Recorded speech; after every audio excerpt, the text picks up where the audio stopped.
$130 minus 80.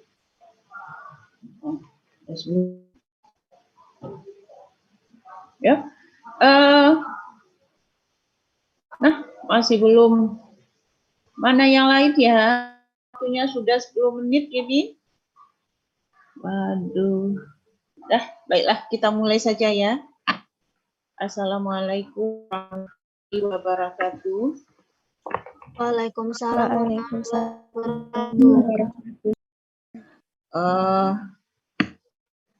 Ini sudah dilihat bahannya di e-learning.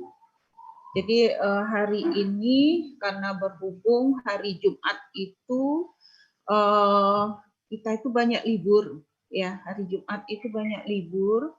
Jadi mungkin kalau kita ikuti ininya mungkin nanti kita awal Mei itu sudah ujian. Jadi mengingat yang seperti itu, jadi hari ini saya bahas 2 topik ya. Jadi tolong di download bahannya yang di e-learning itu ada struktur DNA, kemudian ada makromolekul dan interaksi molekuler ya. Jadi mudah-mudahan hari ini kita bahas dua-duanya supaya bahan kita ini selesai ya, karena minggu kemarin itu libur gitu ya. Jadi saya usahakan dua pokok bahasan ini bisa kita bahas hari ini ya. Kemudian biasa metode kita sebelum lupa ya, saya tadi tuh keinget itu ada asistensi praktikum. Sudah dikasih tahu sama asistennya? Ya, jadi nanti kasih tahu temannya yang belum masuk ini masuk baru 83. Nah, baru 83 dari 128. Nah, ya nanti kasih tahu ke teman-temannya yang lain bahwa kita hari ini asistensi praktikum jam berapa ya? Jam 1:30 ya, kalau tidak salah. Ya, baiklah kita mulai saja diskusinya tentang struktur DNA. Ya, nah ini kalau kita membahas tentang struktur DNA itu sudah biasa.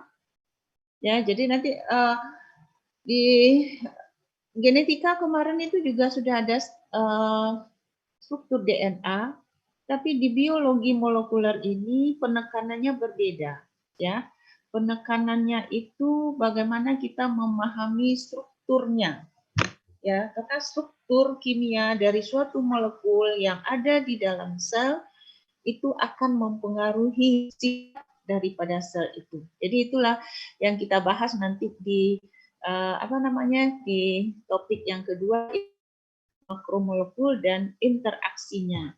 Jadi sebenarnya yang makromolekul itu sebenarnya termasuklah DNA, termasuk protein dan lain sebagainya.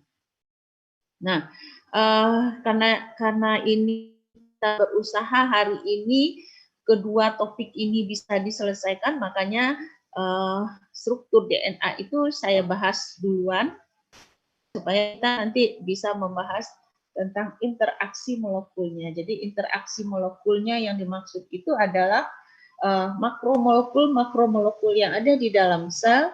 Kalau dia berinteraksi itu sebenarnya dipengaruhi oleh struktur dan sifat kimia daripada makromolekul tersebut. Jadi kita harus tahu makromolekul itu sebenarnya apa. Jadi untuk itu terlebih dahulu saya bahas tentang struktur DNA, ya, struktur DNA dan sifat kimianya. Ya. Kita tahu bahwa asam nukleat DNA yang sering disebut dengan asam nukleat itu dia merupakan polimer dari nukleotida yang berperan dalam penyimpanan informasi genetik. Jadi nukleotida itu adalah sebagai penyimpan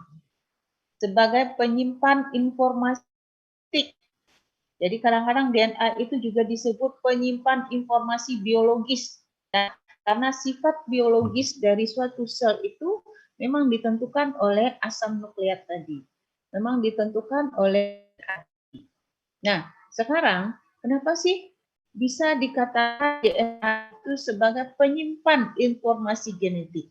Apa sebenarnya pada DNA itu? Siapa yang bisa menjelaskan kenapa dia dikatakan sebagai penyimpan informasi genetik atau penyimpan informasi biologis? Apa sebenarnya? Apa yang berperan di sini? Disebut sebagai penyimpan informasi. Siapa yang bisa menjelaskan?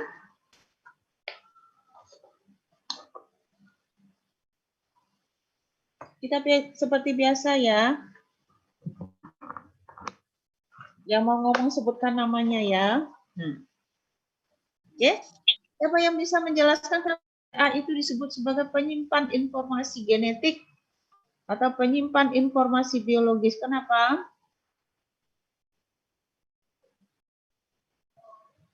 Karena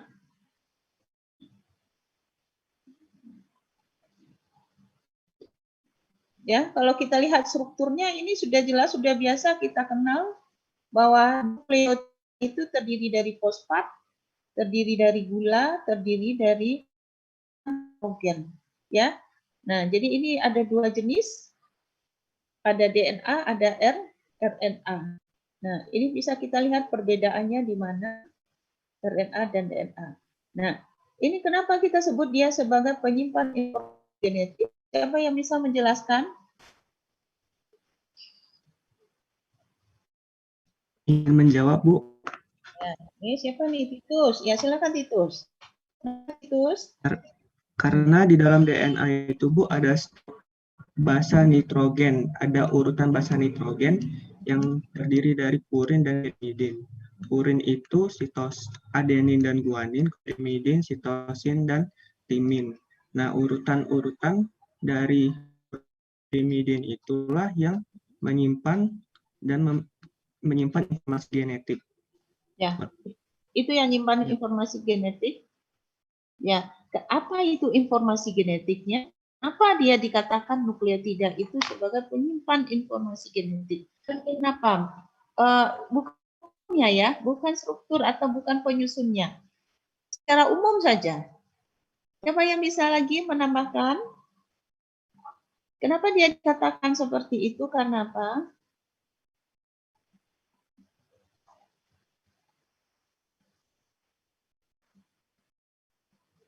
Siapa yang bisa menjelaskan? Ini sudah loh di genetika kemarin itu. Kenapa dia bisa dikatakan seperti itu? Karena dia memiliki, sudah loh di genetika sebenarnya bahasannya itu. Saya sebenarnya ingin menjangkau yang kuliah di genetika kemarin. Ya, kenapa dia bisa dikatakan penyimpan informasi genetik itu adalah karena dia memiliki fragmen DNA yang bisa mengkode sifat. Ya, karena dia memiliki fragmen DNA. Apa itu fragmen?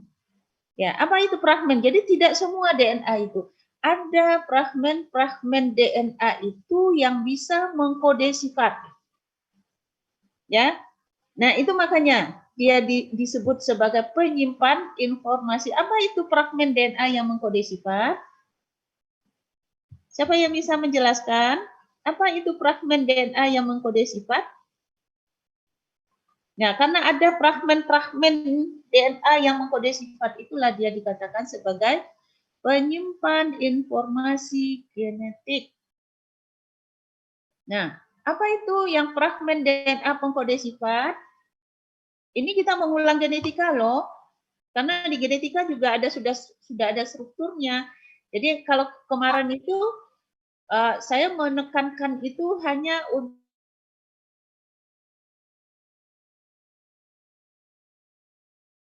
siapa yang bisa menjelaskan apa itu fragmen DNA yang mengkode sifat? Karena, nah, siapa yang bisa menjelaskan? Ayo. Fragmen DNA yang ditranskripsi bukan, Bu?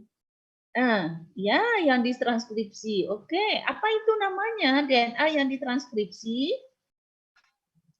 Gen. Gen bukan, Bu. Iya, gen, karena dia memiliki gen, gitu ya. Jadi gen itu adalah fragmen DNA yang mengkode sifat, ya kan? Nah, disitulah tersimpannya. Informasi itu disitulah tersimpannya. Ya, bukan di DNA yang tidak mengkode sifat. Jadi DNA itu kan banyak panjang gitu. Sebenarnya DNA yang tidak fungsional, yang tidak mengkode sifat itu banyak juga. Tapi informasi itu tersimpan di dalam fragmen DNA yang mengkode sifat. Jadi DNA yang mengkode sifat itu, nah itulah yang menyimpan informasi genetis. Kenapa? Karena dia bisa menurunkannya kepada turunan-turunannya, ya kan? Jadi kalau dia mengkode sifat, nanti dia akan ditranskripsi, dia akan, kalau transkripsi semuanya sih, semuanya akan ditranskripsi. Tetapi nanti kalau pas saat translasi, itu akan ada proses pemotongan intron. Jadi DNA yang tidak mengkode sifat itu akan dipotong dalam bentuk intron, ya kan? Jadi intron itu kan adalah DNA yang tidak fungsional, nanti akan dipotong. Kalau ditranskripsi masih semua ditranskripsinya. DNA yang ada itu semuanya ditranskripsi. Tapi pada saat mau ditranslasi, dia akan ada terjadi proses pemotongan intron. Nah, itu makanya kita katakan bahwa DNA itu penyimpan informasi genetik. Secara umumnya penyimpan informasi biologis. Jadi kalau kita lihat strukturnya seperti ini. Ini sekarang kita harus memahami struktur, ya. Sekarang itu kita harus memahami struktur. Struktur apa? Struktur DNA-nya. Jadi kalau dia terdiri dari ada fosfat, ada gula, ada basa nitrogen. Oke. Nah, kalau kita lihat struktur nukleotida. Nukleotida. Jadi asam nukleat terdiri dari polimer nukleotida. Jadi terdiri dari apa itu polimer nukleotida? Dia terdiri dari polimer nukleotida. Satu nukleotida itu terdiri dari fosfat, gula, dan basa nitrogen, ya. Nah, jadi ini kita harus penting mengingat di gula, pada gula itu ada 5 atom karbon. Jadi kalau secara kimia organik, ya, ini ada cara penamaannya, penomorannya. Jadi ini atom karbon nomor 1, ini nomor 2, ini nomor 3, ini nomor 4, ini nomor 5. Jadi biasanya kalau orang kimia ini biasanya, nah ini harus tahu dia, fosfat itu menempel pada karbon nomor 5, ya kan? Sedangkan OH menempel pada karbon nomor 3. Ini ada hubungannya dengan rantai DNA. Ada nanti yang disebut dengan ujung 5, ada yang disebut dengan ujung 3. Ya, ada yang disebut dengan ujung 5. Jadi kalau ujung 5 tempat menempelnya fosfat. Ya kan? Nah, inilah nomor-nomor ini harus diingat. Walaupun kita bukan orang kimia tapi kita harus tahu. Ya, di dalam biologi molekuler kita harus tahu yang seperti itu. Oke. Ini sudah biasa kita.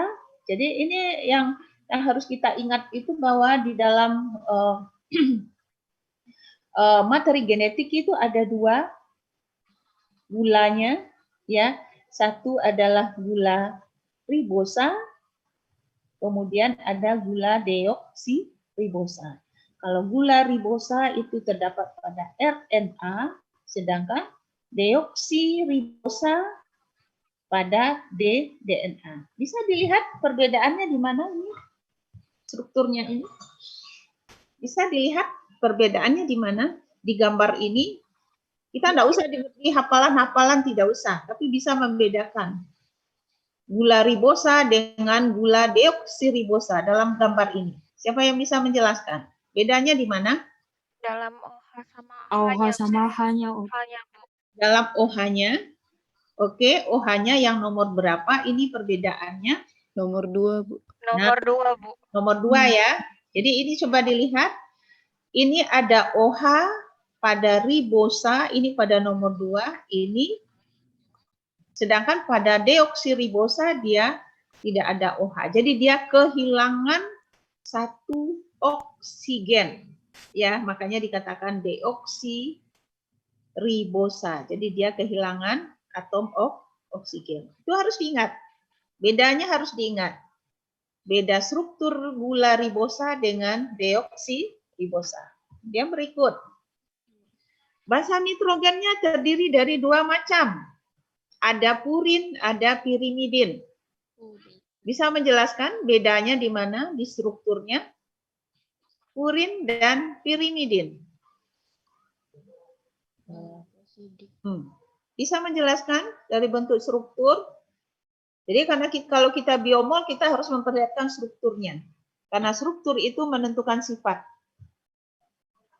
Bisa bedakan purin, pirimidin itu bedanya di mana?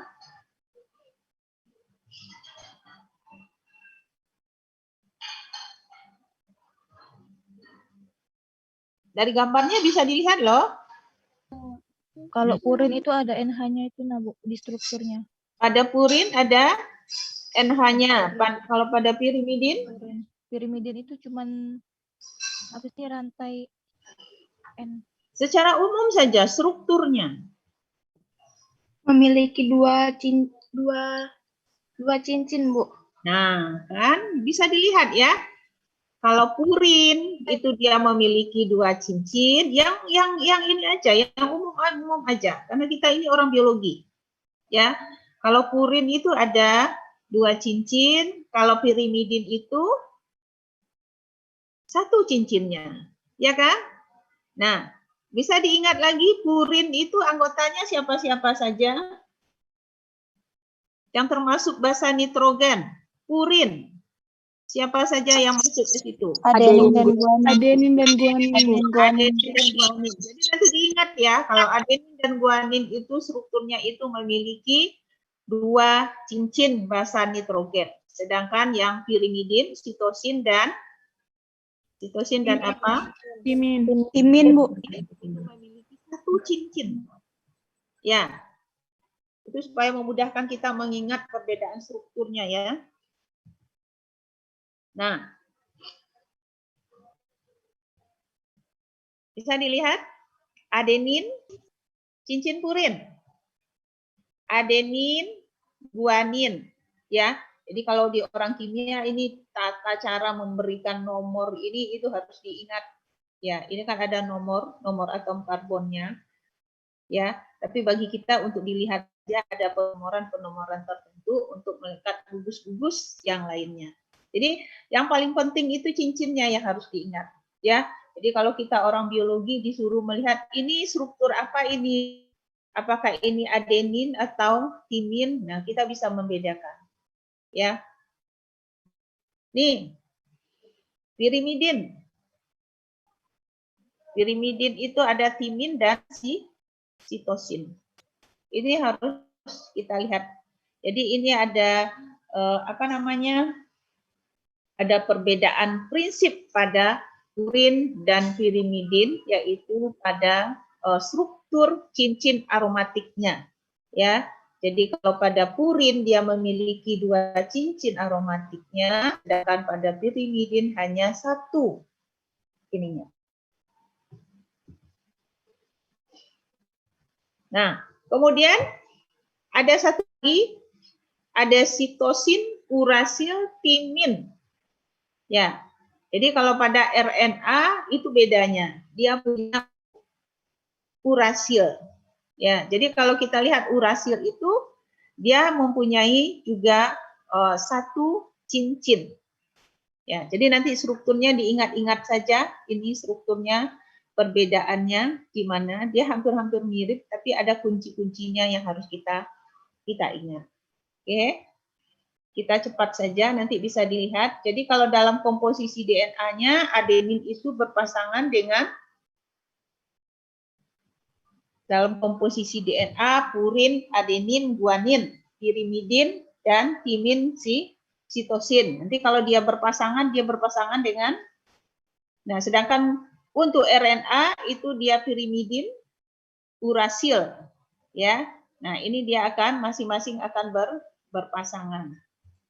Oke, ini beda DNA dan RNA itu di sininya, ya.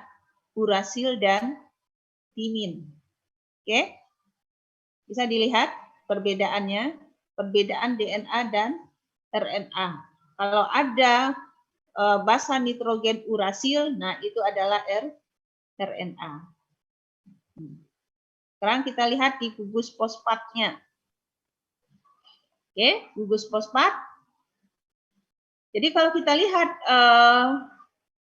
kenapa sih strukturnya itu seperti ini? Jadi kalau kita lihat komposisinya, tadi kita lihat komposisinya satu nukleotida itu terdiri dari ini. Basa nitrogen, gula, fosfat. Ya. Ini di dalam strukturnya fosfat, timin. Nah, bisa dilihat di mana dia nempel? Bisa dilihat di mana dia nempel? Jadi kalau dilihat di sini gula itu selalu berada pada bagian tengah.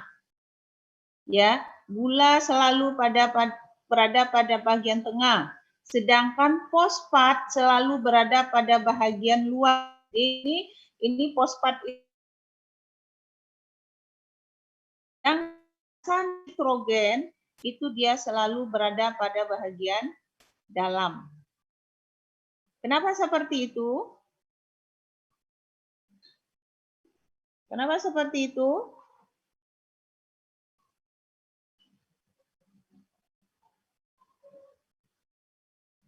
Kemarin juga sudah ada di genetika. Coba lihat-lihat lagi bahannya. Kenapa seperti itu?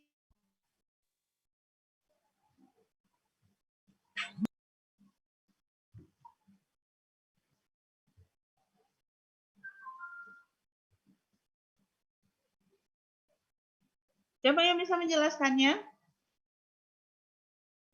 Pada lupa semua.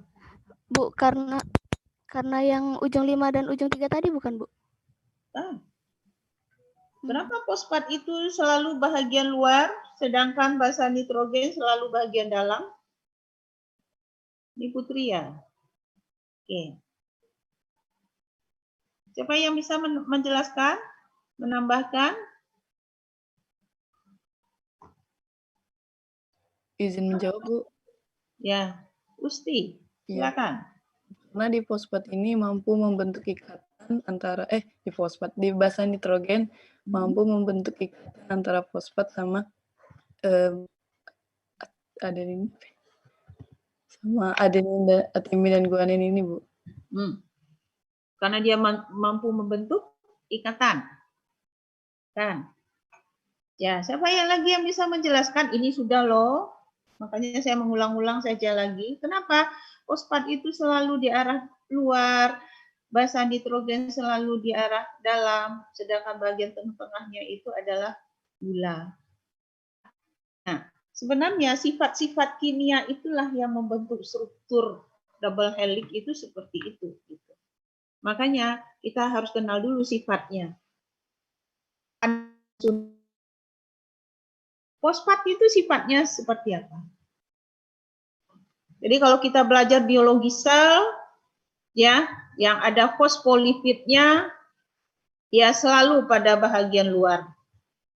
Ya kan? Kemudian ada bagian ekornya selalu pada bagian tengah. Karena dia adalah lemak atau lipid. Sama dengan ini. Nah, kenapa dia bisa bagian dalam, kenapa dia bisa bagian luar? Itu karena sifat kimia yang melekat pada dia. Fosfat pada umumnya sifatnya apa? Hidrofilik. Fosfat itu sifatnya hidrofilik. Artinya apa? Suka air. Ya kan? Makanya dia selalu pada bagian luar. Sedangkan basa nitrogen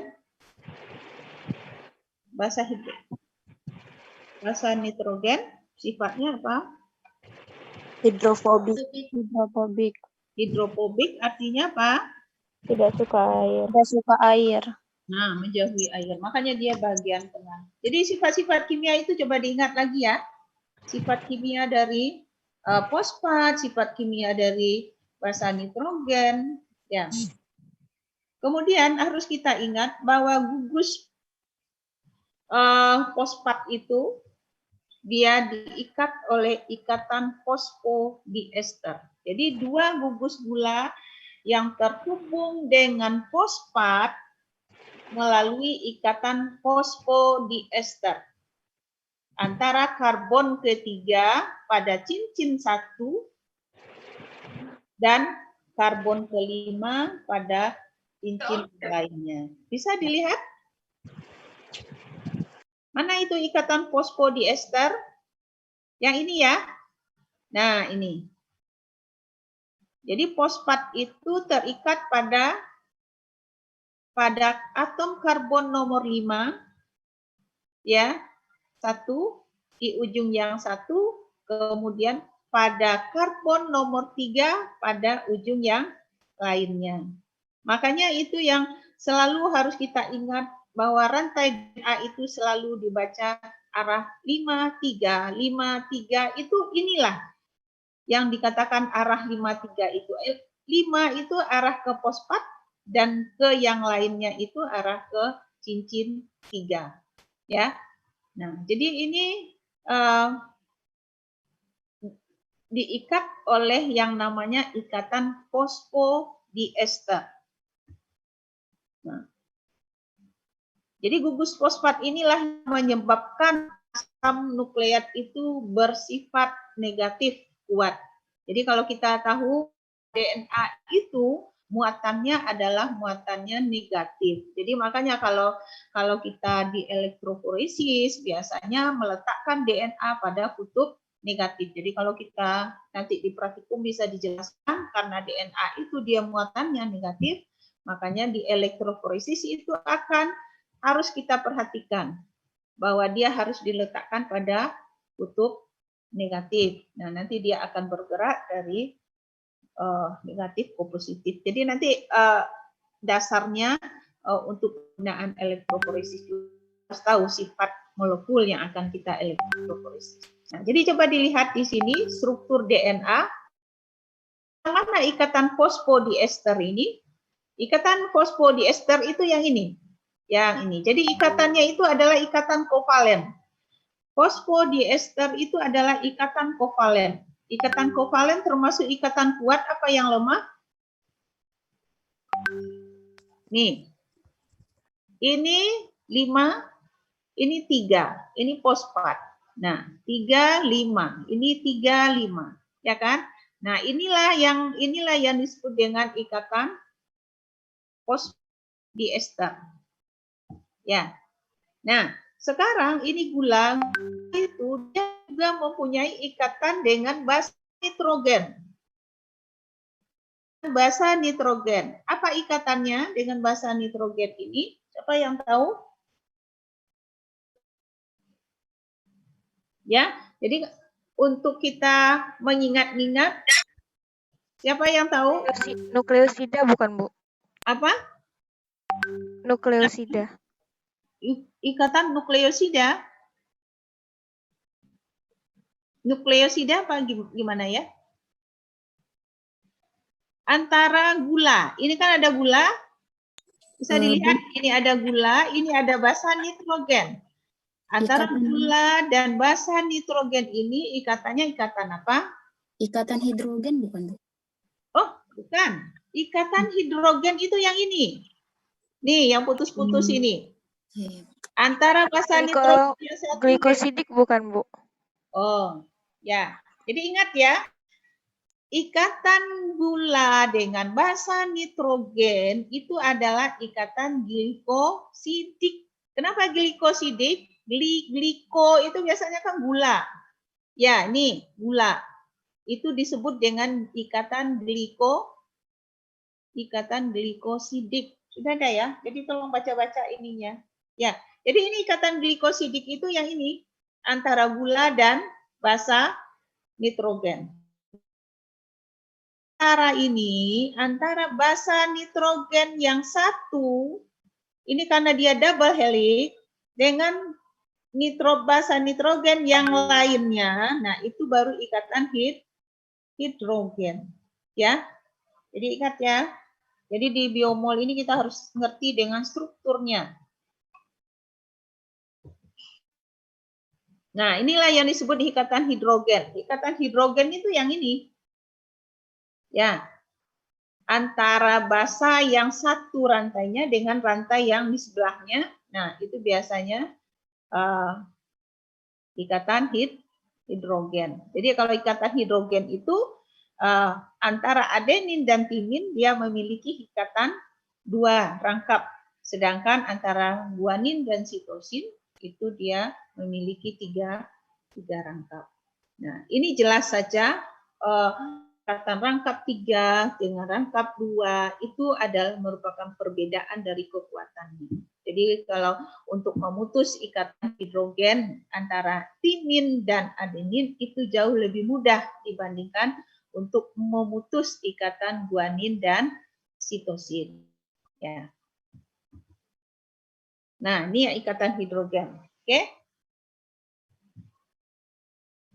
Jadi ikatan hidrogen itu berperan di dalam membentuk struktur double helix. Jadi struktur double helix yang itulah peranan dari ikatan hidrogen. Ya. Jadi antara adenin dan timin, guanin dan sitosin. Oke. Nah, ini untuk yang jelasnya seperti ini ya. Nah, jadi ini adalah struktur DNA double helix. Ini adalah struktur yang modelnya yang kayak gini.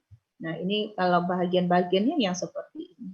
Jadi ini yang harus diingat, ikatan-ikatan apa saja yang ada di dalam struktur DNA itu.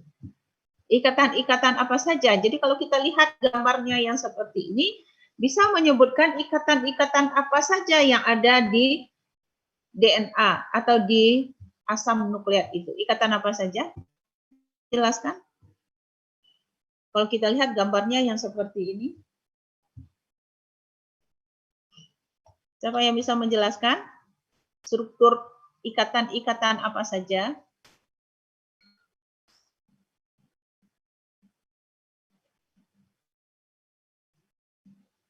Ada yang bisa menjelaskan? Tinggal hanya mengulang. Tadi sudah dijelaskan. Tinggal mengulang saja. Ikatan apa saja yang ada? Iya, Di siapa nih? Intan ya? Iya. Ya, silakan Intan.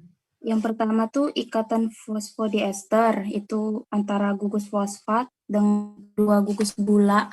Gula yang pertama itu yang karbonnya ketiga, yang satunya karbon kelima. Oke. Ada ikatan glikosidik, di mana itu ikatan antara gulanya dengan basa nitrogen. Kemudian ikatan yang terakhir itu ikatan hidrogen, yaitu ikatan antara antar basa nitrogennya itu, Bu. Antar basa nitrogen. Ya, antar basa nitrogen. Oke. Nah, mana ikatan yang kuat, mana ikatan yang lemah? Bisa yang menjelaskan, mana yang ikatannya kuat? Mana ikatannya yang lemah? Yang kuat yang bagian mana? Yang lemah yang bagian mana? Kan ada 3 macam tadi tuh yang disebutkan ikatannya ya. Nah, Ikatan hidrogen yang lemah, Bu. Ikatan yang Lemah yang hidrogen. Yang lemah. Ini siapa nih? Devania ya? Iya, Bu. Ikatan yang lemah yang mana, Devania? Yang hidrogen, Bu. Yang hidrogen. Kenapa dikatakan ikatan itu yang lemah? Karena dia tuh Kenapa dikatakan dia itu ikatannya lemah?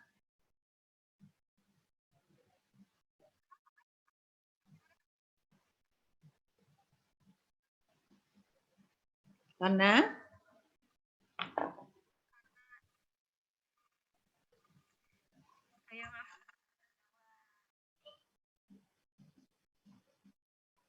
siapa yang bisa menjelaskan? Nah, yang kuat yang mana? Ikatan fosfodiester bukan, Bu? Nah, kalau yang kuat ikatan fosfodiester. Kenapa ikatan fosfodiester itu termasuk yang kuat? Karena dia tuh menghubungkan gugus hidroksil yang nomor 5, gula pentosa sama hidroksil nomor 3. Ya, kenapa dia dikatakan? Karena dia tuh ikatan kovalen, Bu. Karena dia termasuk ikatan kovalen ya. Nah, karena dia termasuk ikatan kovalen. Jadi kalau ikatan kovalen itu dia berikatan secara kuat, jadi dia tidak mudah putus, ya. Jadi DNA itu sebenarnya di dalam sel tidak mudah putus, kecuali ada enzim untuk memutusnya, ya. Apa itu enzim atau kekuatan mekanik yang lainnya mungkin bisa memutusnya. Jadi kalau yang biasa saja dia tidak mudah putus. Oke? Nah. Jadi ini harus diingat penulisan sekuen nukleotida, asam nukleat, itu harus menempatkan ujung 5 di sebelah kiri, ya. Ujung 5 sebelah kiri dan ujung 3 di sebelah kanan. Jadi arah 5-3 itu harus diperhatikan. Jadi misalnya ada arah 5 dan 3, nah itu harus diperhatikan di dalam proses sintesis DNA. Kenapa? Karena DNA itu disintesis selalu arahnya 5-3.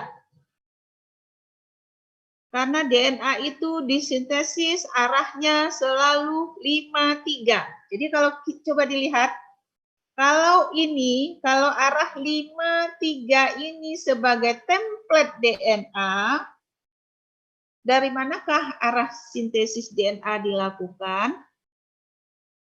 Nah, dari mana arah yang akan dilakukan? Kalau ini sebagai template-nya untuk mensintesis DNA yang baru, dari mana DNA yang baru disintesis? Mulainya dari mana? Siapa yang bisa menjelaskan? Nah, inilah yang merupakan arah pembacaannya. Ya, jadi kalau di dalam sintesisnya kalau ada urutan 5-3 yang seperti ini yang digunakan sebagai template, ya, di mana dimulai sintesisnya? Bisa menjelaskan? Siapa yang bisa menjelaskan? Ini sudah ada contohnya di sini. Ini DNA ya, ini sekuen DNA ya. Nah, ini sekuen DNA. Kalau ini di bawah sekuen RNA sama saja, cuma bedanya urasil dan timin saja. Oke? Nah, dari mana ini DNA-nya disintesis? Dari arah mana disintesis kalau dia seperti ini? Jadi kalau dia disintesis dari arah mana? Sintesis, tahu sintesis? Pencetakan DNA baru. Ya, ingat DNA yang baru itu selalu disintesis arahnya 5-3. Kalau ini sebagai dari arah mana mulai disintesisnya? Siapa yang bisa menjelaskan? Dari 3 bukan, Bu? Dari 3 ya? Dari 3. Karena 3-nya akan berpasangan jadi 5 itu. Jadi, nah, karena 3-nya akan berpasangan dengan 5 fosfat yang harus ada di depannya. Ya, jadi kalau ini adalah template-nya, DNA yang akan disintesis adalah mulai dari ujung 3 ini. Ya, mulai dari ujung 3, baru arahnya ke sini ada 5, di sininya ada 3. Itu yang harus diingat. Nah, jadi untuk membuat DNA yang komplementer itu biasanya arah pembacaan itu harus diingat. Jadi tidak ada lagi yang bertanya, Bu, ini gimana membaca ujung 5, ujung 3 itu maksudnya apa? Itu yang harus diingat sekali. Ujung 5 dan ujung 3 itu juga menunjukkan arah sintesis. Arah sintesis DNA dan arah bacaan DNA. Itu yang harus diingat. Ujung 5 itu adalah tempat menempelnya fosfat, sedangkan ujung 3 untuk menempelnya OH. Ya, nah, itu yang harus kita ingat. Ada yang mau ditanyakan? Nah, inilah DNA double helix itu.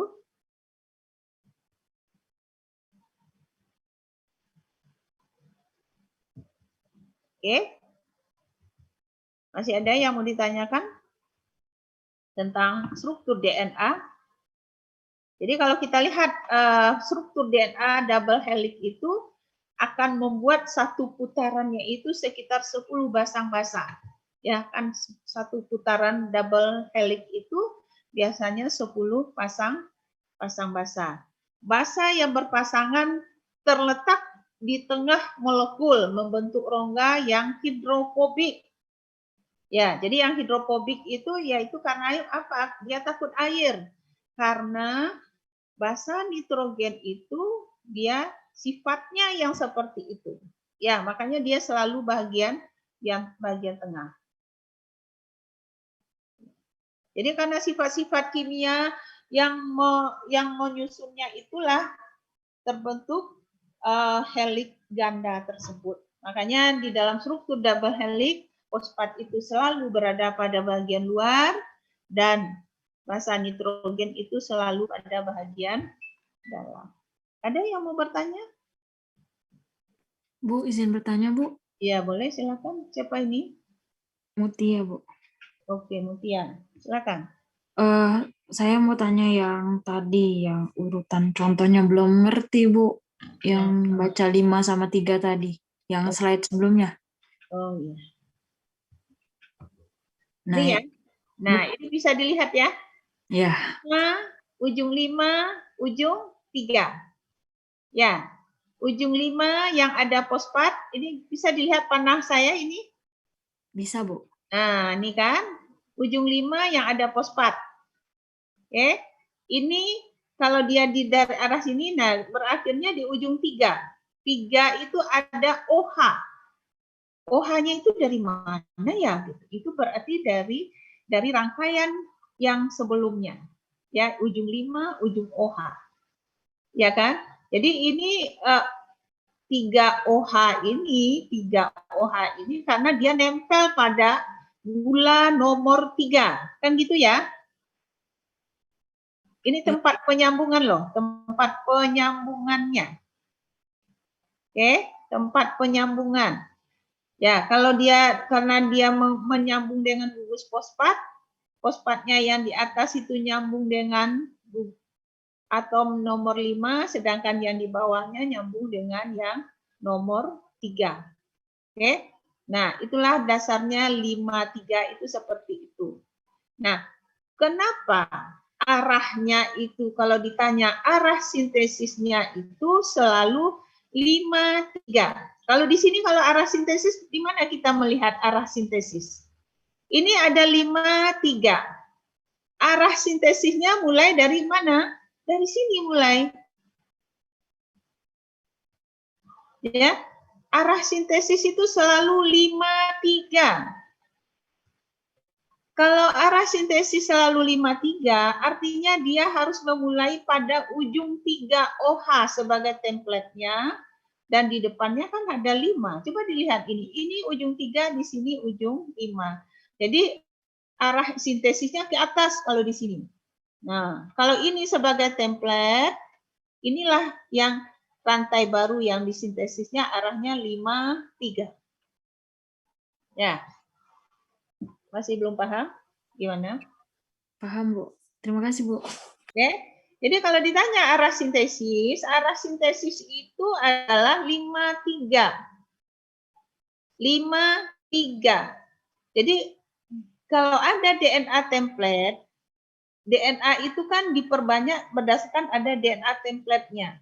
Dia selalu mengikatkan bahasa pertama pada ujung 3 OH. Ya, ujung 3 OH. Jadi kalau ini template-nya arahnya ini dari bawah ke atas arahnya 5-3. Arah sintesisnya 5-3. Kalau ini, ya. Nah, kalau ini sebagai template, kalau yang ininya sebagai template, arah sintesisnya yang ini. Dari atas ke bawah. Ya, dari atas ke bawah. Nah, itu yang maksudnya, arah 5-3. Ya, bisa dipahami? Bisa, Bu. Baik, Bu. Terima kasih. Oke. Jadi, sudah ya. Nanti kita lanjut ke makromolekul yang lainnya.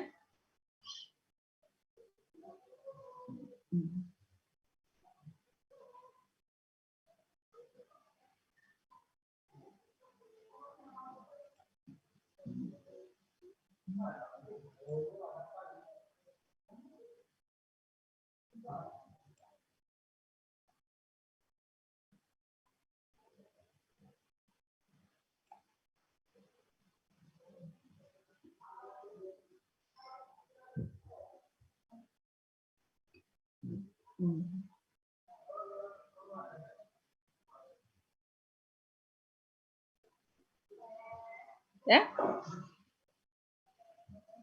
Nah, kemudian kita sekarang bahas makromolekul dan interaksi molekuler. Yang harus kita ingat, apa itu makromolekul? Ya, makromolekul. Kalau ada makromolekul, pasti ada mikromolekul. Jadi kalau istilahnya di sini ada mikro. Jadi yang berupa mikromolekul itu adalah asam amino, nukleotida, monosakarida. Nah, itu adalah mikromolekul. Jadi yang jumlah unitnya itu yang kecil dari 1000 itu termasuklah ke dalam mikromolekul.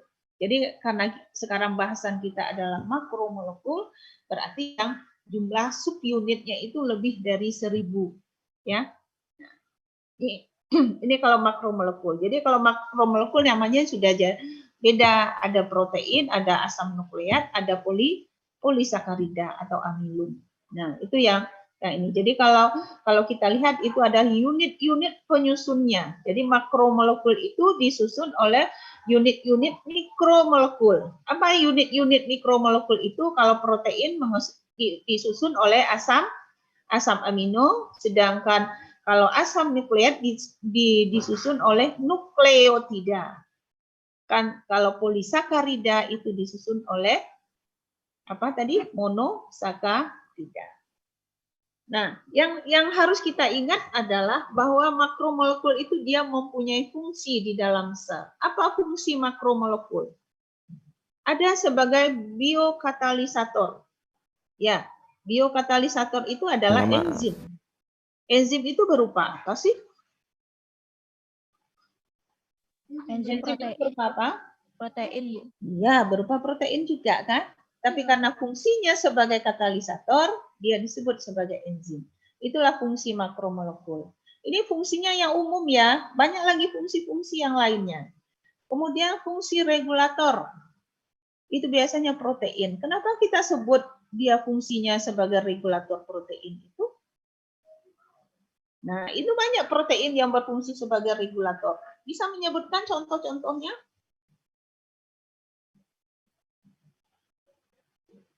Protein sebagai regulator. Protein membran, Bu. Protein membran, oke, karena di dalam itu banyak protein. Ada protein yang suka ngatur, ya kan? Yang suka ngatur molekul-molekul keluar masuk itu dia yang ngatur. Mana yang boleh masuk, mana yang tidak. Itu diatur oleh protein. Sudah itu yang lain? Protein regulator contohnya apa? Yang lain?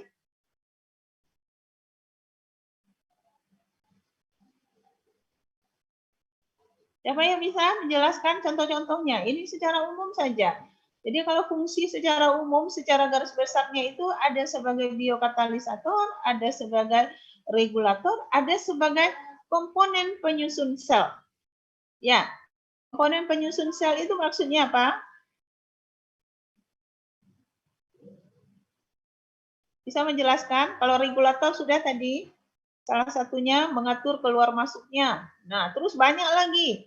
Ada juga yang pembawa, ya kan? Ada membawa molekul-molekul dari luar ke dalam atau dari suatu organel ke organel lain. Nah, itu kan protein juga yang punya kerja itu. Ya kan? Kemudian sebagai apa lagi? Sebagai di dalam komunikasi sel, dia juga yang banyak bekerja, protein tadi. Ya, nanti kalau dia ini lain lagi namanya. Sebagai pengatur lain, sebagai ini lain. Nah, tapi umumnya itu disebut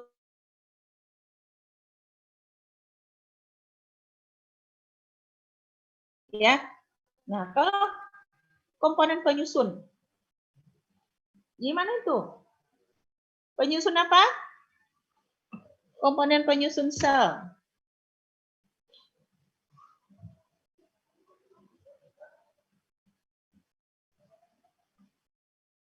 Siapa yang bisa jelaskan?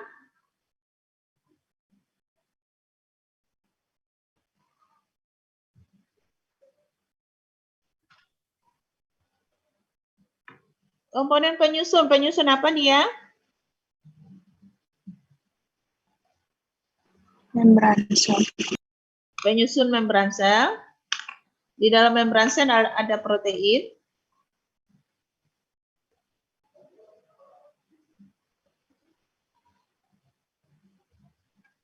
Ini kok ngomongnya separuh-separuh ya? Di mana lagi? Tadi sudah, di membran juga sudah ada tadi. Ya, di membran itu juga ada protein. Ada penyusun membran, terus di mana lagi? Hormon, Bu. Kan kalau misalnya protein itu juga berfungsi sebagai untuk bantu regenerasi. Kalau regenerasi itu kan disusun oleh sel-sel yang baru. Jadi kalau yang untuk nyusun sel-sel yang barunya itu kan butuh protein juga, karena protein juga berfungsi sebagai regenerasi dalam sel.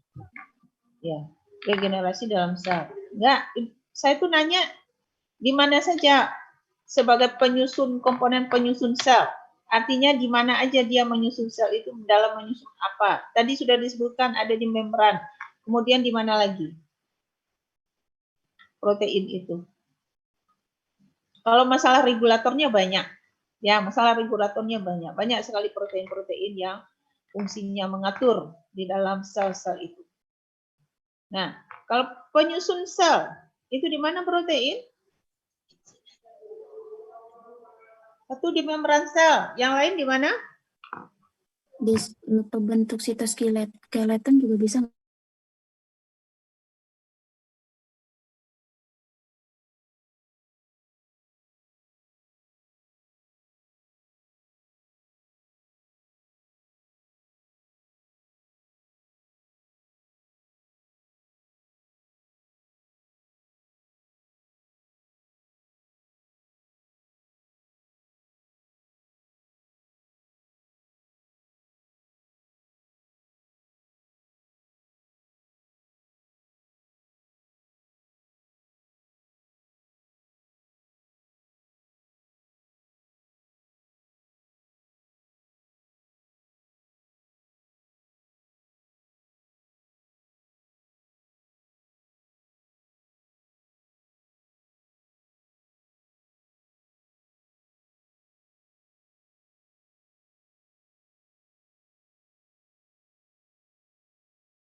Jadi kaku gitu.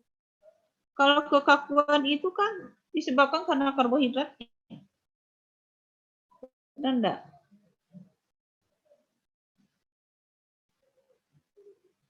Apa fungsinya?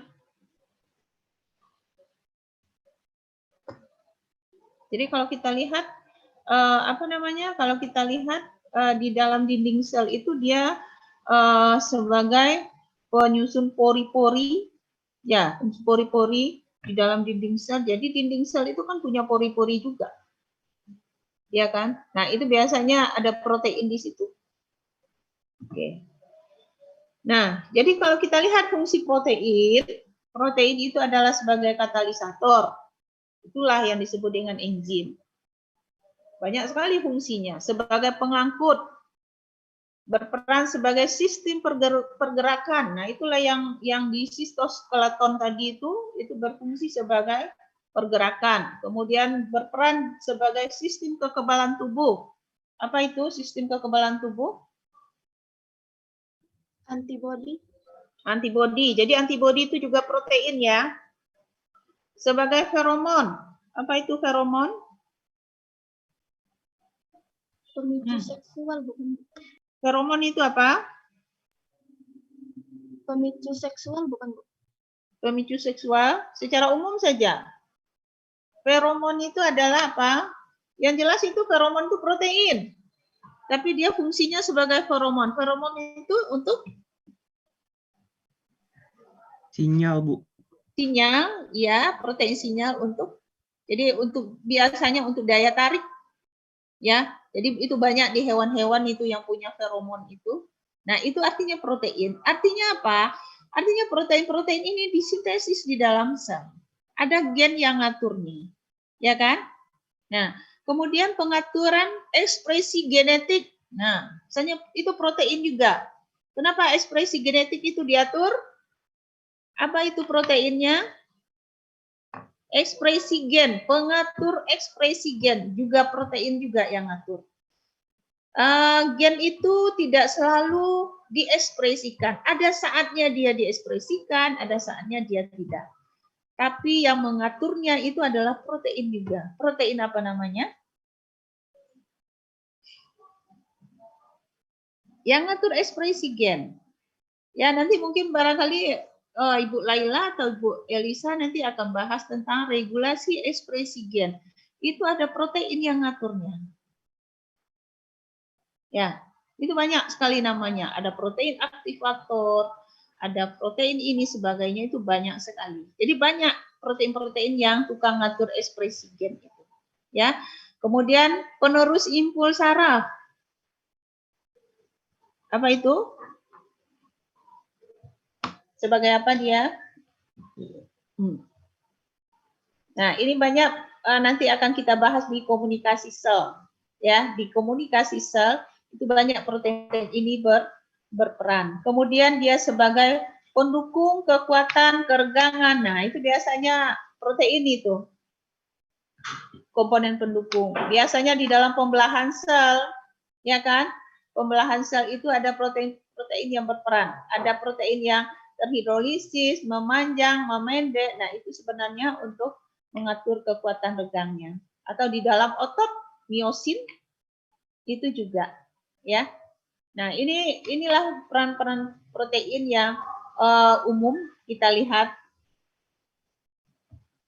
Nah, kita tahu bahwa protein itu dia disusun oleh asam-asam amino.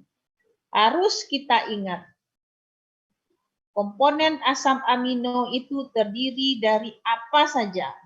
Ya, ini yang harus kita ingat. Satu asam amino itu mengandung satu gugus karboksil. Ini nggak boleh lupa ya. Walaupun kita orang biologi tapi tidak tahu struktur dasar asam amino, itu fatal namanya. Ya. Karena setiap di sidang ditanya seperti apa sih struktur asam amino. Nah, ini harus tahu bahwa satu asam amino itu mengandung gugus karboksil, mengandung satu gugus amino, mengandung satu atom nitrogen, dan mengandung satu rantai samping. Atau di dalam strukturnya itu ditulis dengan R. Ya. Jadi rantai sampingnya inilah yang menyebabkan perbedaan satu asam amino dengan asam amino yang lainnya. Nah, rantai samping inilah. Jadi rantai sampingnya ini bermacam-macam sifatnya. Ada yang polar bermuatan negatif, ada yang polar bermuatan positif, ada yang polar tidak bermuatan, ada yang non-polar atau hidrofobik. Jadi sifat-sifat dari protein, sifat-sifat dari asam amino itu tergantung kepada rantai sampingnya. Tergantung kepada gugus rantai sampingnya itu. Itulah yang menentukan. Makanya kita harus ingat. Kita harus tahu dulu rantai sampingnya itu berupa apa. Dan itulah yang menentukan sifatnya nanti. Oke? Ini adalah jenis-jenis asam amino. Ini bisa dilihat saja. Ada asam amino esensial, ada asam amino non esensial. Nah, ini yang harus dilihat, yang harus diingat struktur dasarnya. Ya. Jadi ini terdiri dari satu gugus amino, satu hidrogen, satu gugus karboksil, dan terdiri dari R ini adalah rantai samping. Nah, kalau yang ini itu sama. Semua asam amino punya gugus amino, punya atom hidrogen, punya gugus karboksil. Itu sama semuanya. Semua asam amino punya. Yang membedakan apa? Ini R, rantai samping. Rantai sampingnya kadang-kadang berupa metil, atau etil, atau senyawa-senyawa yang lainnya. Nah, itulah yang menyebabkan setiap asam amino itu berbeda dengan asam amino yang lainnya. Itu tergantung gugus R-nya ini. Dan gugus R-nya itulah yang menentukan sifatnya apa. Ya, apakah sifatnya polar, apa non-polar, apa bermuatan negatif atau positif, tergantung kepada rantai sampingnya. Jadi ini tidak boleh lupa ya, gugus dasar dari asam amino. Karena inilah yang menyusun protein. Oke. Nah, satu asam amino dengan asam amino yang lainnya dihubungkan dengan ikatan peptida. Jadi kalau kita lihat, inilah yang kalau membentuk ikatan peptida, nah ini dia akan membebaskan satu molekul air, ya. Jadi kalau kita lihat ininya, nah ini. Jadi antara asam amino yang satu dengan asam amino yang lainnya itu dihubungkan dengan ikatan peptida, ya, ikatan peptida. Nah, jadi kalau kita lihat, nah ini ininya ikatan peptida itu. Jadi di ikatan peptida itu ada hubungan antara karboksil dengan atom hidrogen, ya. Nah, ini yang akan membentuk ikatan peptida. Jadi gabungan dari asam-asam amino itu, makanya asam amino itu disebut dengan polipeptida. Karena sudah banyak rantai peptida, makanya dia disebut dengan polipeptida. Nah, kemudian ini yang harus kita ingat lagi. Di dalam protein, kalau di DNA itu ada yang disebut ujung 5. Ya, tadi kan kita harus tahu. Kalau di DNA itu ada ujung 5, ada ujung 3. Tapi kalau di protein, itu ada yang disebut ujung N dan ujung C. Itu harus ingat. Ya, itu harus ingat. Apa itu ujung N, apa ujung C. Kalau ujung N itu yang ada ininya, ada atom nitrogennya. Jadi itu biasanya yang sebelah ujung N. Sedangkan yang ujung C yang tempat ada karboksilnya. Ya, C, karboksilnya. Nah, jadi kalau biasanya kalau ada penambahan-penambahan pada protein tertentu, orang akan selalu mengatakan ada penambahan pada ujung C, ada penambahan pada ujung N. Kita harus tahu, oh ini berarti protein itu dia memiliki dua ujung. Ada ujung N, ada ujung C. Jadi ujung C ini arah yang ke karboksil, sedangkan ini arah ke NH. NH2 biasanya. Ya, bisa paham? Jadi jangan bingung lagi nanti orang kalau menentukan struktur dari protein, itu orang selalu bicara ujung C dan ujung N. Apa itu ujung C, ujung N? Kalau di DNA itu adalah ujung 5, ujung 3. Itu arah pembacaan. Kalau di protein itu biasanya ujung N dan ujung C. Jadi itu pada struktur kimia polipeptida itu harus diingat. Jadi asalnya seperti itu, ujung C dan ujung N. Kenapa? Karena semua asam amino itu kan sama strukturnya. Sama saja. Cuma yang membedakan itu adalah rantai sampingnya. Jadi sifat kimia daripada polipeptida atau protein tergantung kepada sifat yang dibawa oleh rantai samping yang ada di asam aminonya. Ingat ya, itu yang membedakan dia. Kemudian jenis proteinnya. Nah, protein itu ada yang sederhana, ada yang majemuk.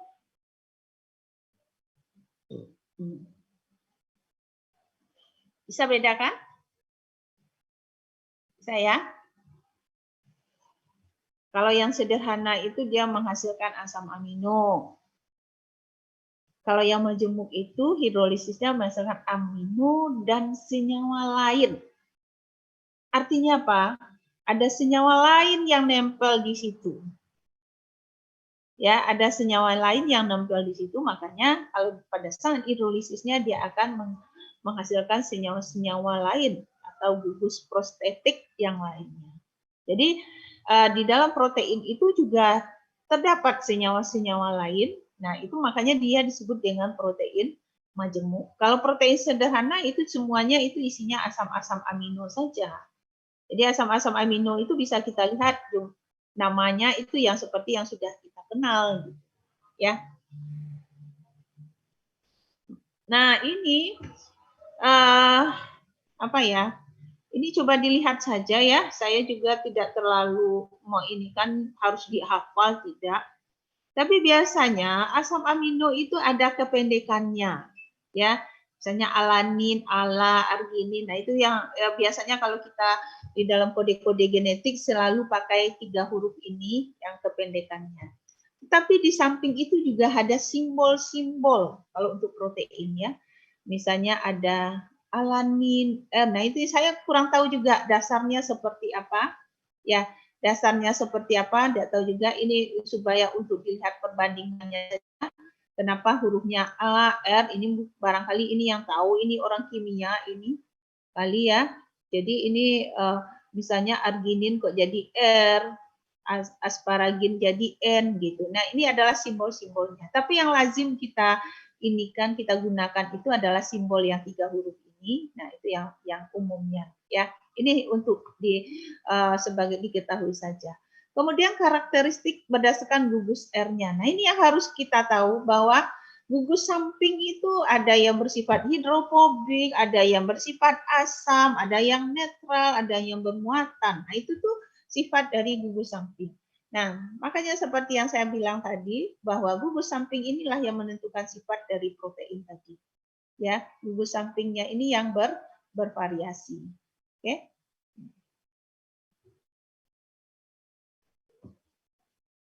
Nah, biasanya protein atau polipeptida sesudah pasca translasi artinya apa? Setelah dia selesai ditranslasi. Setelah dia selesai ditranslasi itu akan ada modifikasi dari protein tadi atau dari polipeptida tadi.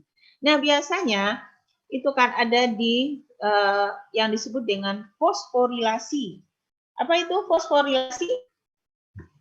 Penambahan gugus fosfat, Bu. Nah, penambahan gugus fosfat. Oke. Jadi kadang-kadang protein itu habis ditranslasi, dia itu ditambahkan gugus fosfat. Itu adalah dengan tujuan-tujuan tertentu.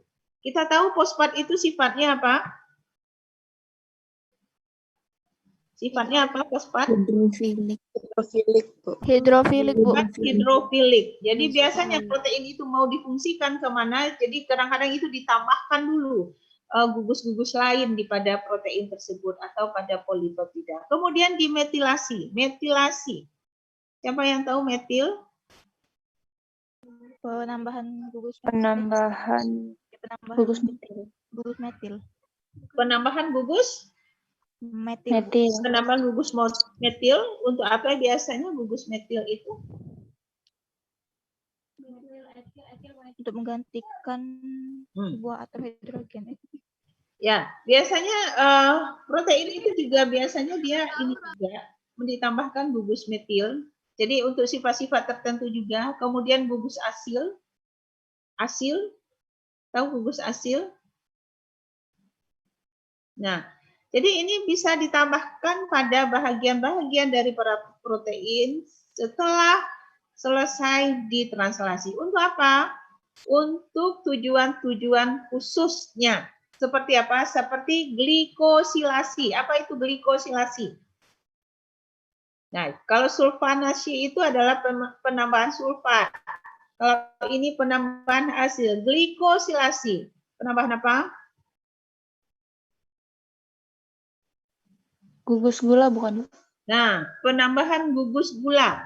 Oke, penambahan gugus gula. Ini biasanya protein-protein yang akan ditransfer keluar ke satu organel lain atau keluar daripada sel, itu biasanya harus diglikosilasi dulu. Artinya apa? Harus ditambahkan dulu gugus fosfatnya sehingga nanti dia bisa ditransfer. Nah, itulah tujuan-tujuan khususnya. Jadi kalau dia mau ditransfer proteinnya, pada bagian proteinnya harus diglikosilasi atau ditambah gugus gula dulu pada ujungnya. Oke? Kemudian ada yang penambahan rantai lipid. Nah, ini juga ada tertentu, kemudian perubahan struktur, primer, sekunder.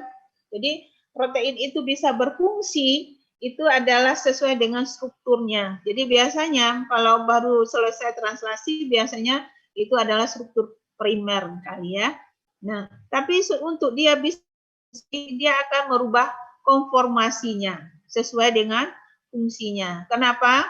Karena protein itu akan berfungsi sesuai dengan konformasinya. Ya. Jadi itu akan terjadi perubahan-perubahan struktur daripada protein. Kemudian ada juga pelipatan protein. Pelipatan protein itu juga seperti itu. Terjadi pelipatan-pelipatannya itu karena untuk menjalankan fungsinya. Jadi kalau kita lihat struktur protein itu ada struktur primer, ada sekunder, ada struktur tersier. Jadi kalau kira-kira bentuknya yang seperti ini, ya ini primer, sekunder, ini. Jadi kalau kita lihat ini adalah struktur hemoglobin ya. Nah ini struktur kuartenernya. Jadi hemoglobin itu dia bisa berfungsi pada struktur yang seperti ini. Dia pelipatannya yang seperti ini baru dia bisa berfungsi. Kalau bentuknya berubah saja dari bentuk yang seperti ini, dia tidak bisa berfungsi. Apa fungsi hemoglobin? Untuk mengikat oksigen. Untuk Angkut oksigen. Nah, untuk mengikat oksigen fungsi hemoglobin itu. Kalau strukturnya berubah dari struktur kuartener ini, dia fungsinya tidak akan bisa mengikat oksigen. Nah, artinya protein itu bisa berfungsi dengan baik apabila dia sesuai konformasinya dengan fungsinya. Fungsinya untuk apa? Ya, dia harus menyesuaikan fungsinya itu. Dan strukturnya juga seperti itu. Jadi, makanya kalau protein itu kalau terpengaruh saja, kalau ada saja faktor lingkungan yang mempengaruhinya, makanya fungsinya tidak jalan. Contohnya apa ya? Apa saja yang bisa mempengaruhi fungsi daripada protein atau dapat merubah sifatnya? Apa yang biasanya yang merubah protein pada umumnya? Suhu. Denaturasi. Denaturasi. Ya, denaturasi itu sebenarnya dia ini. Tapi apa faktor lingkungan yang menyebabkan dia denaturasi itu? Asam basa lingkungan ya, Bu? Nah, ya. Jadi perubahan lingkungan seperti asam, seperti basa itu akan bisa merubah struktur dari protein.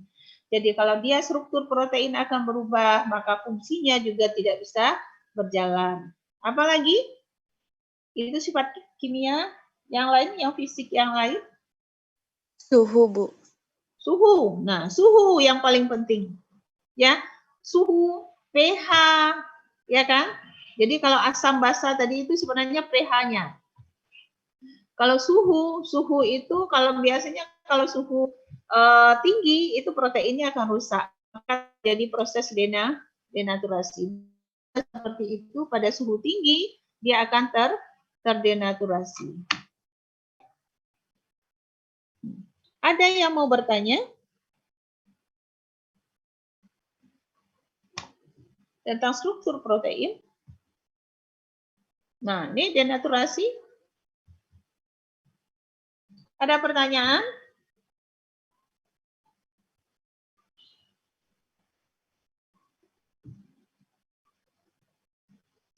Izin, Bu.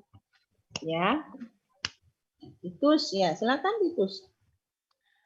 Yang bagian struktur sekunder itu kan sudah berubah menjadi alpha helix ya Bu, sudah terbentuk alpha helix. Nah itu sifat dari alpha helixnya itu berubah tidak Bu? Karena dari struktur primernya menjadi struktur sekunder itu bisa berubah tidak Bu sifatnya?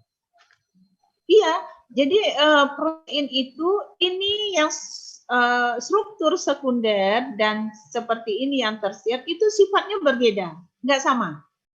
Karena sudah berbeda kan ininya, bentuknya sudah berbeda, jadi nggak sama ini sifatnya. Bentuk yang berbeda ini, konformasinya berbeda, itu sifatnya juga berbeda. Nah, kalau kita pingin, nah seperti ini kan, seperti hem ini. Nah, kalau yang seperti ini, yang seperti tersier ini, dia tidak bisa mengikat oksigen dari udara karena strukturnya masih bentuk tersier ini. Dia bisa mengikat oksigen dalam bentuk yang seperti ini. Nah, bentuk yang kompleks seperti ini. Kalau dalam bentuk ini dia belum. Walaupun di sini juga ada hemnya kan? Ada hemnya juga, tapi bentuk strukturnya itu tidak menyokong untuk fungsinya. Maksudnya seperti itu.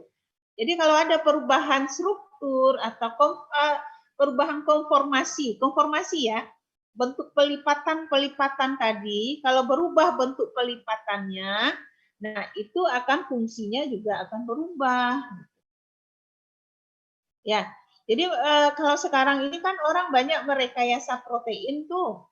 Jadi bukan DNA saja yang direkayasa. Jadi supaya protein itu bisa berfungsi optimal, biasanya konformasinya inilah yang diatur orang. Supaya dia berfungsi optimal gitu. Jadi kenapa? Karena konformasinya, perbedaan bentuknya itulah yang menentukan fungsinya. Apakah fungsinya optimal atau tidak. Nah itu biasanya direkayasa protein itu. Ya. Jadi berbeda ya fungsinya. Oke, ya, jadi ini nanti denaturasi protein dibaca saja denaturasinya. Jadi ada ada beberapa senyawa yang mempengaruhi protein itu. Ya, tadi sudah dijelaskan ada berupa suhu, ada senyawa-senyawa yang lain juga seperti asam, basa, garam-garam inorganik. Nah, itu sebenarnya bisa mempengaruhi konformasi protein dan dia bisa terdenaturasi. Kemudian dan dia kalau yang seperti ini akan merubah sifatnya juga. Ya, akan merubah sifat, akan merubah fungsinya suatu protein. Oke. Nah, sekarang kita bahas tentang interaksi molekulnya ya. Jadi di dalam biologi molekuler, makromolekul yang kita maksud itu adalah yang kita bahas itu hanya DNA dan protein. Jadi interaksi molekul yang kita bahas itu ya juga mengenai kedua makromolekul tadi. Ya, makanya kita tidak memasukkan makromolekulnya berupa karbohidrat karena itu sudah dibahas di biokimia. Ya. Jadi interaksi molekuler yang ada di dalam sel itu dia akan menentukan sifat biologis molekul di dalamnya. Nah, siapa yang bisa menjelaskan ini? Kenapa bisa seperti itu? Jadi semua molekul dalam sel itu akan berinteraksi satu sama lainnya. Dia akan berinteraksi. Nah, interaksinya itulah yang menentukan sifat biologis molekul-molekul di dalam sel tadi. Siapa yang bisa menjelaskan? Tadi kita sudah bahas tadi. Kalau ini berubah, dia berubah. Kalau ini berubah. Nah, interaksinya itulah yang menyebabkan perubahan sifat. Siapa yang bisa Izin jelaskan? menjawab, Bu. Ya, silakan. Putri ya. Ya, Bu. Kan di dalam molekul itu kan disusun dengan berbagai macam atom-atom kan, Bu. Nah, atom-atom itu kan ada di tabel periodik unsur. Nah, itu udah ada sifatnya masing-masing gitu. Di golongan 1A, 2A, sampai ke logam mulia. Jadi berdasarkan dari sana yang menentukan sifat dari suatu molekul itu adalah dari atom-atom yang menyusun suatu molekul tersebut, Bu. Atom-atom yang menentukan. Itu juga yang lebih spesifik. Yang lebih spesifik. Sebenarnya yang berkaitan dengan yang kita bahas tadi sebenarnya. Ya. Izin menambahkan, Bu. Oke, siapa nih? Karina. Iya. Karina, silakan. Interaksi molekul kan menentukan sifat-sifat biologis itu dikarenakan adanya ikatan-ikatan antar molekul, Bu. Jadi semakin kuat ikatannya berarti terlihat sifat-sifat dalam interaksi yang terjadi di antara molekul itu semakin kuat kayak gitu, Bu. Ada yang kuat, ada yang lemah sebenarnya. Itu sebenarnya yang menentukan sifat. Ya. Interaksinya tadi. Ya. Yang kuat juga diperlukan untuk hal tertentu, yang lemah juga diperlukan untuk hal-hal yang tentu sebenarnya. Tadi kan kita lihat di struktur DNA saja ada ikatan yang kuat, ada ikatan yang lemah, semuanya mempunyai fungsi di dalam menentukan sifat. Ya kan? Ya, jadi bukan yang kuat saja, yang lemah saja, dua-duanya diperlukan. Diperlukan interaksinya. Kadang-kadang diperlukan yang kuat, kadang-kadang diperlukan yang lemah. Ya, makanya tadi itu kita bahas tentang struktur DNA. Kan coba kalau ikatan hidrogen yang tadi itu dia sifatnya kuat, itu tidak akan terjadi proses replikasi DNA. Ya kan? Kenapa? Karena ikatan hidrogen itu ikatan yang lemah. Ikatan yang lemah. Jadi dia berubah suhu saja dia sudah pisah.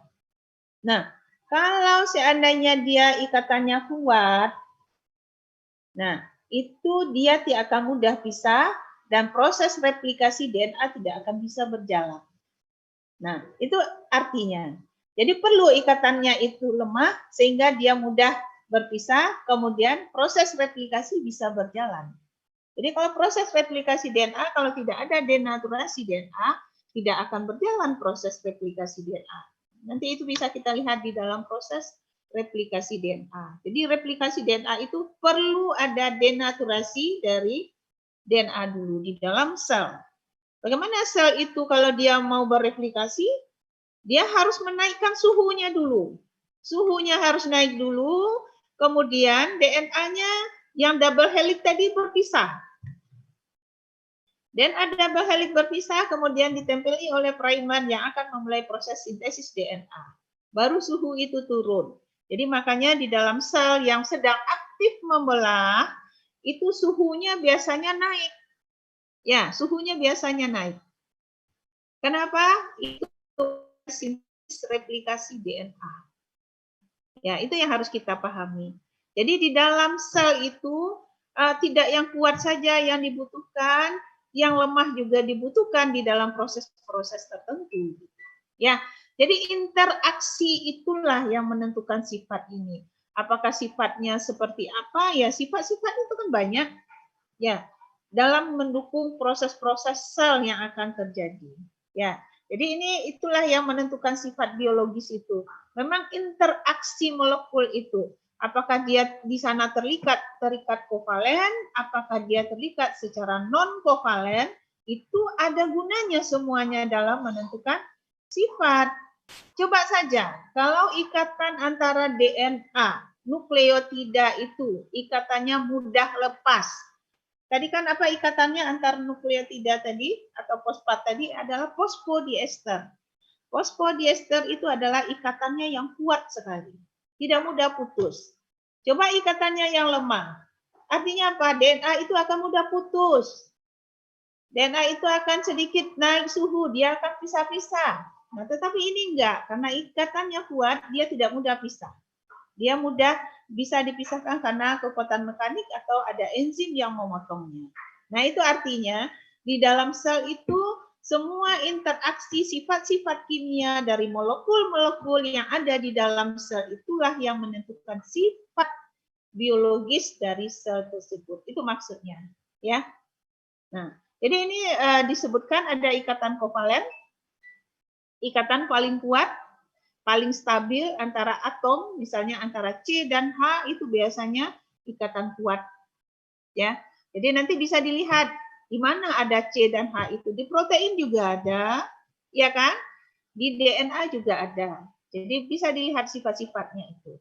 Kemudian ada ikatan non-kovalen. Ikatan non-kovalen itu tidak sekuat ikatan kovalen, namun berperan penting dalam menstabilkan struktur molekul dalam sel. Nah, itulah peranannya. Kenapa berperannya seperti itu? Ya, kalau ikatan hidrogen kan seperti itu. Sesudah dia berpisah, nanti dia bisa gabung lagi. Jadi artinya apa? Dia mudah bisa untuk menstabilkan strukturnya. Jadi kalau di DNA dia bisa menstabilkan struktur double helix tadi. Setelah dia berpisah, dia akan mudah bergabung lagi setelah kondisinya kembali seperti yang semula. Itu maksudnya. Jadi fungsinya itu adalah untuk menstabilkan struktur makromolekul di dalam sel. Nah, ini ikatan-ikatan ini bisa dibaca saja, ya. Non-kovalen itu ada contohnya, ada ikatan hidrogen. Nah, seperti yang kita lihat di DNA tadi ada ikatan hidrogen, ya. Ikatan hidrogen itu ada di antara rantai-rantai yang antara pasangan yang double helix itu ada ikatan hidrogen. Nah, ikatan hidrogen ini banyak terdapat pada sistem biologis.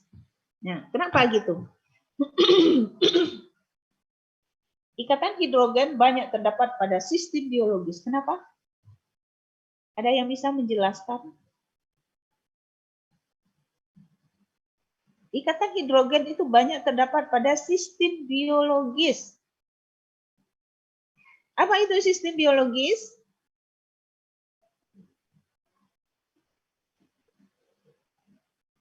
Nah, siapa yang bisa menjelaskan? Ini kalau sudah dibaca-baca ini pasti bisa jawabnya. Jadi kalau kita lihat sistem ikatan hidrogen itu banyak itu. C dengan hidrogen, hidrogen dengan hidrogen. Biasanya ada.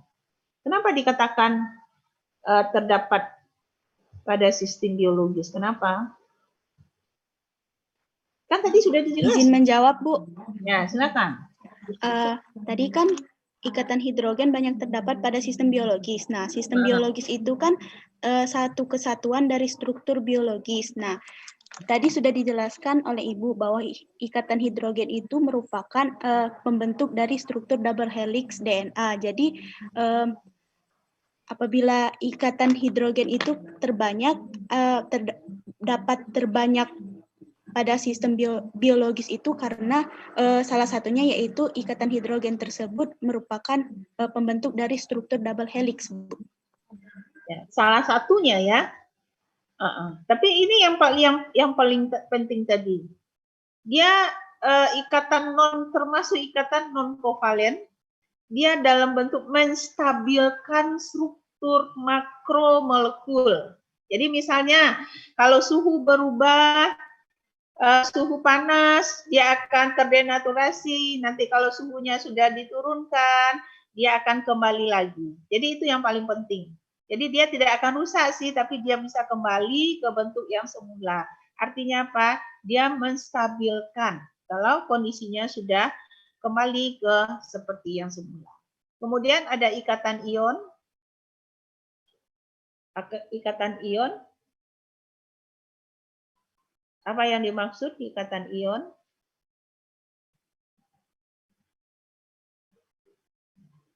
Nah, ini banyaknya di protein ini.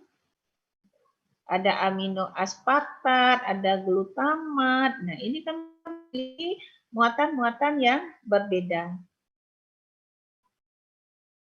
Ya. Jadi ini yang disebut dengan ikatan ionik.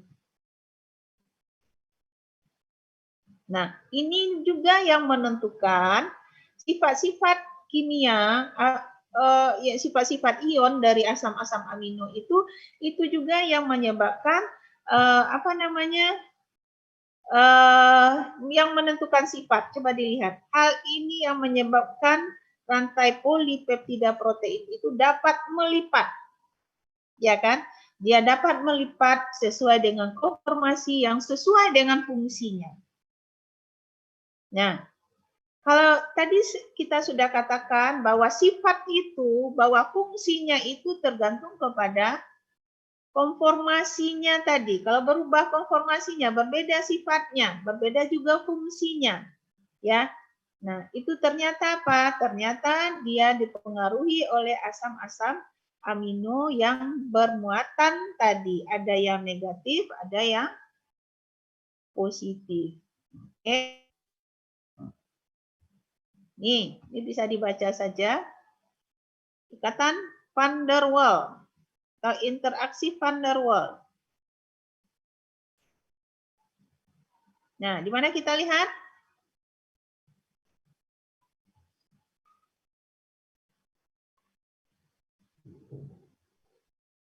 Bisa menjelaskan interaksi van der Waals ini? Ini ada contohnya lah. Nah, molekul antibodi dengan molekul antigen. Ya. Siapa yang bisa menjelaskan ini? Itu disebut dengan interaksi van der Waals. Izin menjawab, Bu. Ya. Siapa ini ya? Titus ya? Rijal, Bu. Oh, Rijal. Oke, Rijal, silakan. Untuk interaksi van der Waals ini, Bu, dia lebih banyak itu pada saat interaksi antara enzim dengan substratnya, Bu. Nah, ini biasanya itu interaksi karena kedekatan. Jadi kalau misalnya antara jarak substrat dan jarak enzim itu dekat, maka itu kemungkinan untuk terjadinya proses katalis itu lebih mudah terjadi. Nah, tapi interaksi van der Waals ini tuh memang dia tuh punya jarak-jarak tertentu, Bu, antara 1 sampai 2 angstrom. Tapi kalau dia terlalu dekat, interaksinya itu tidak ada. Tapi kalau jaraknya juga terlalu jauh, maka interaksi van der Waals ini juga melemah, Bu. Jadi ada pengaturannya ya. Ada hal-hal tertentu yang harus diperhatikan di dalam interaksi ini antara enzim dan substrat. Jadi enzim itu kan kerja spesifik. Dia kalau tidak kenal dengan substratnya, dia tidak akan berfungsi apa-apa. Ya, dia akan bekerja dengan substrat yang cocok dengan dia dan orientasinya tepat. Itu yang dibilang Rijal tadi itu. Orientasinya tepat itu adalah dia memiliki jarak tertentu. Jadi ada aturan-aturannya juga, ya. Dia bisa bekerja dengan baik. Itu kalau di enzim, ya, di enzim. Jadi enzim itu karena dia sangat spesifik, kalau tidak ada substratnya dia tidak bekerja. Dia bisa bekerja dengan substrat yang cocok dengan dia, ya. Sama dengan antibodi, antibodi juga seperti itu, dia bisa bekerja menangkap antigen yang dia kenali. Kalau dia tidak kenal, dia tidak bisa bekerja. Jadi sama saja, ya. Kalau kita tahu antibodi itu kan juga protein yang disintesis juga di dalam. Antigen ini adalah senyawa asing yang masuk. Biasanya kan mekanisme antibodi, antigen itu kan seperti itu. Antibodi disintesis di dalam sel. Ya, itu yang menginduksinya itu ya biasanya antigen itu. Ya, tapi kadang-kadang kalau antigennya dia tidak cocok, dia juga tidak bisa menangkap antigen yang ada di dalam tubuhnya. Biasanya kerja-kerja yang seperti itulah yang spesifik seperti itulah yang menentukan sifatnya. Jadi kadang-kadang antibodinya cocok, kadang-kadang tidak. Nah, itu kan tergantung genetisnya juga. Ya, ada sifat-sifat tertentu juga dari protein yang dihasilkannya. Oke. Hidrofobik. Nah, tadi kan kita sudah bahas juga ada interaksi hidrofobik. Hidrofobik ini apa tadi? Tidak suka Air. Suka air. Tidak suka air. Biasanya senyawa yang tidak suka air ini senyawa berupa apa? ada biasanya yang tidak suka air itu. Ada senyawa-senyawa yang paling umum tidak suka air gitu. Biasanya apa? Yang sifatnya non-polar, Bu. Yang sifatnya non-polar berupa apa biasanya? Lemak atau lipid. Lemak biasanya. Yang umum ya, yang umum itu lemak. Ya, basa nitrogen itu juga sifatnya hidrofobik gitu. Ya, jadi kalau yang umum kita tahu itu adalah lemak. Gitu. Jadi itu yang sifat-sifat molekul yang ada di dalam sel itulah yang berinteraksi di dalamnya. Oke, mengingat ini waktunya sudah habis ya. Nanti ini bisa dibaca saja ya. Ini bisa dibaca saja. Ini sifat-sifat kimia dari RNA. Ini cuma tinggal RNA lagi yang ini. Jadi interaksi molekul itu ya seperti itu. Apa namanya? Tergantung kepada sifat molekul yang ada di dalam sel itu. Apakah hidrofobik, apakah dia ikatan kovalen, ikatan ion, dan segalanya itu berinteraksi itu di dalam sel dalam hal menentukan sifat. Itu ya. Oke, ini mengingat waktunya sudah habis, saya sudah diingatkan juga ini. Ya, baiklah, kita cukupkan saja kuliah kita pada hari ini. Assalamualaikum warahmatullahi wabarakatuh. Waalaikumsalam warahmatullahi wabarakatuh.